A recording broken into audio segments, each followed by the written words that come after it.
মাত্র 15 মিনিটে skin care, makeup এবং রেডি হয়ে ঘুরতে বের হলাম। এছাড়াও প্রথমবারের মতো ভিজিট করলাম চায় মামা রেস্টুরেন্ট। আসসালামু আলাইকুম, আমি হুমায়রা হাসিব ঋতু চলে আসলাম অ্যানাদার নিউ ভিডিও নিয়ে।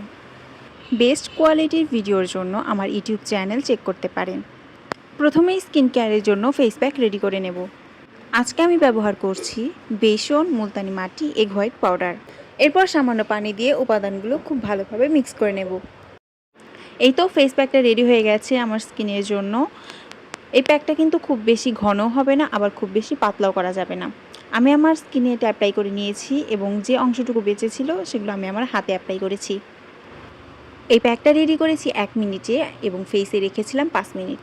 এরপর ফেসটা ক্লিন করে ময়শ্চারাইজার অ্যাপ্লাই করলাম এবং চোখে মাস্কারা এবং আইলাইনার দিয়ে আমি আমার মেকআপটা কমপ্লিট করলাম। এরপর বোরকা এবং হিজাব পরে রেডি হয়ে গেলাম। এই ছিল আমার ফাইনাল লুক। কেমন লাগলো জানাবেন। আমরা বাসা থেকে বের হয়ে প্রথমেই গেলাম ফুচকা খেতে। আমরা আজকে বেলকুচি উপজেলার শ্যামগাতি গ্রামের একটি স্কুলে যাচ্ছি।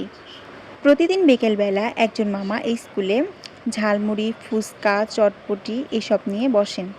আজকে আমরা গিয়েছিলাম মূলত ফুচকা এবং ঝালমুড়ি খেতে, কিন্তু অনেক বেশি ভিড় থাকায় শুধুমাত্র ফুচকা খেয়েই চলে আসি এবং এর রেটিং ছিল 10-এ 8।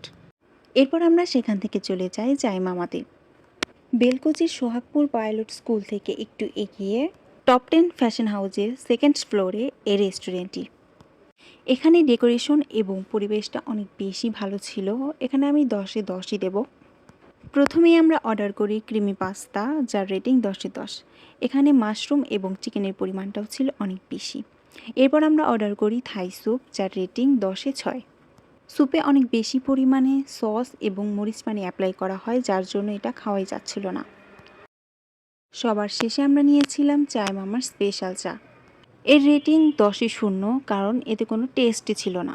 রাত 10টার দিকে আমরা বাড়ি ফিরে আসি। এই ছিল আমার আজকের ভিডিও। কেমন লাগলো জানাবেন এবং কী ধরনের বিউটি টিপস চাচ্ছেন তা জানাবেন। Bye bye.